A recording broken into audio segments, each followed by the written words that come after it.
received a lot of information today? Awesome. Awesome. You know what's so funny is that when we all have the dream, we talk about the dream that God placed in your head, right? And it sounds all fluffy and all you in the clouds and you see your increase and we all shout, look what God got for me.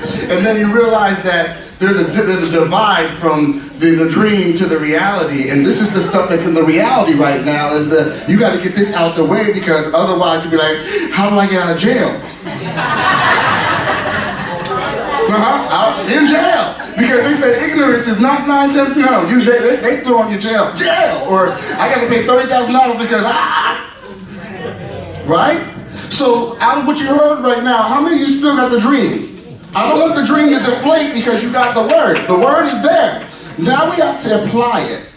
And here's how you do. This is my portion. So I'm the last speaker, y'all. I'm Chris Hampton from Champ I Am. Woo!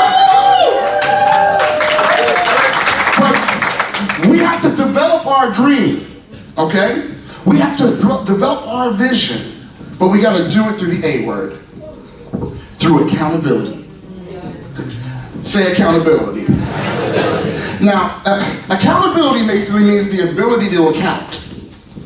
Basically, take responsibility for what you have heard and learned or have taken on. So if you decided that you're going to follow your vision and your dream, you have to take responsibility for your dream. Okay? So there's 3 types of responsibility. Now, there's a quote that I wanted to say that it says this: you will either make yourself accountable or you will be made accountable by your circumstances. It's unknown. I like to get credit. So when I give a quote and I say Chris is made, pass it along and say Chris said it. But this is an unknown, okay? We said life has a habit of being disrespectful. And being disrespectful, especially to your ignorance. So if you're going to be accountable, I want you to take that word. Accountability is not a curse word. Accountability is what's going to save your ministry, your life, and your family. Ran into a situation where a man wanted to start a business, you know him, and went out and took $50,000 of his family's money. And did not go to Liada, though he knew Liada existed. Did not go to the help that was there. And his family fell apart as a result of him not being accountable. So there's 3 levels of accountability that I need you to grab hold of today. The first one is peer accountability. Say peer.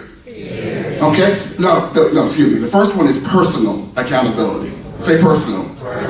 You see, the number one personal person that you got to take care of is you. Okay? When you do personal accountability, what you're doing is saying, I am taking responsibility for the dream. I'm taking responsibility for the business. I'm taking whatever happens or does not happen in my life, I am taking responsibility for it. So it's no longer the man that's holding you down. Because the man is not stopping you from going to get your LLC. The man only wants the $125 for the business thing, right?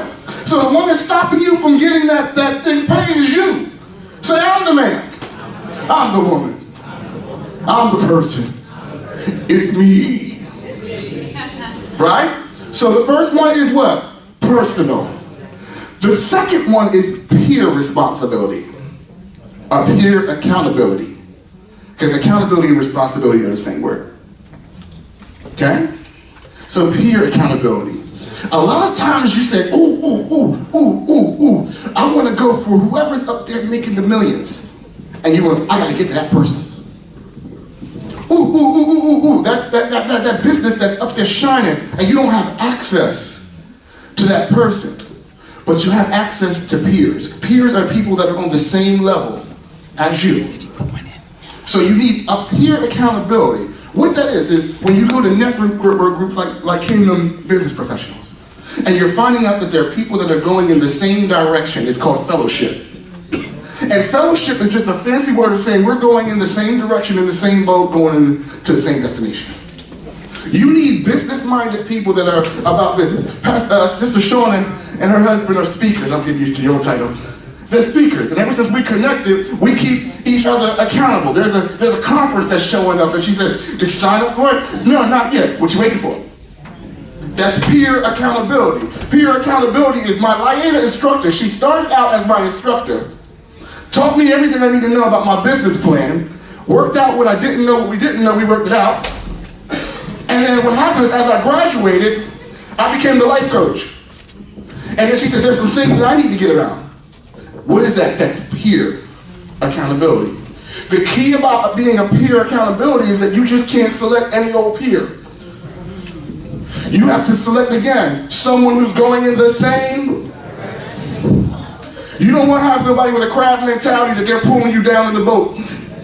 You want somebody when there's a leak in the boat that's going to say, oh, we got to stop this thing, we got to get why? Because we got to go in the same. All right. The last one is your professional accountability. That's your lawyer, your accountant, whoever's there that's trying to keep you from going to jail and pay the money early, your life coach. Yes, you got to pay for your life coach. A good life coach, you got to pay for it. Okay? Your friend and them will only take you but so far. But you want someone that's going to keep you accountable so that when the law comes up or the border comes up, they can say, hey, you know. Okay? So you're professional accountable.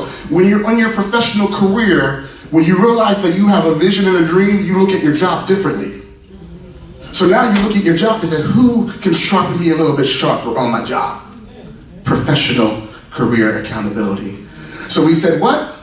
The three accountabilities are what? Personal. You gotta make it personal. You gotta share that with someone who's going in the same direction as you are. And the third one is? Professional. Now there's three things, I call it the 3 B's of accountability and getting your attitude right. Say 3 B's. 3 B's. You got to be selective. So don't just choose anyone. And the reason why is because when you're at a position of accountability, you are vulnerable. You're armored up for life, and you want to make sure that when I come and she sits there, that she's not going to take a chunk out my hip. And then at the same time that she can correct me and give me correction. And because I'm being there, I have to be sensitive. That's the second B. Okay? I didn't want to, I'm not going to tell you what that acronym looks like, but I'm an acronym guy, so I'm just realizing, be selective. Wow, take it where you want. Okay? Be selective and be sensitive. Because, as I said, when you're in business, you're vulnerable. And you spend most of your time trying not to get conned with the right people, motives. You got to be sensitive. Okay? But when a true accountable person comes along, you got to give them permission to step into your world. Okay? So you cannot give room to offense. Because a true accountability partner is going to say, yo, you tripping. When you want to tell that person off on your employee off, and we've had those discussions, you tripping, get out your emotions. But I got the right, no, you don't have the right to treat nobody. Get checked. She checks me, I check her, she checks me, both ways. And the last one, she's like, time. The last S or B is be secure. You gotta be secure in who you are and the vision that God gave you. Nobody can talk you out of it. If your person that's holding you accountable can't see the vision, he's not accountable for that area of your life. Move on to someone who can see where you're going, wants to bless where you're going, wants to push you to where you're going. Now, there's a difference between saying not yet. You got to be able to hear that word too. But when someone's saying you just need to quit, that's not the one. You got to switch gears and find someone who can push you to where you need to go. So we said be selective, be sensitive, and be secure.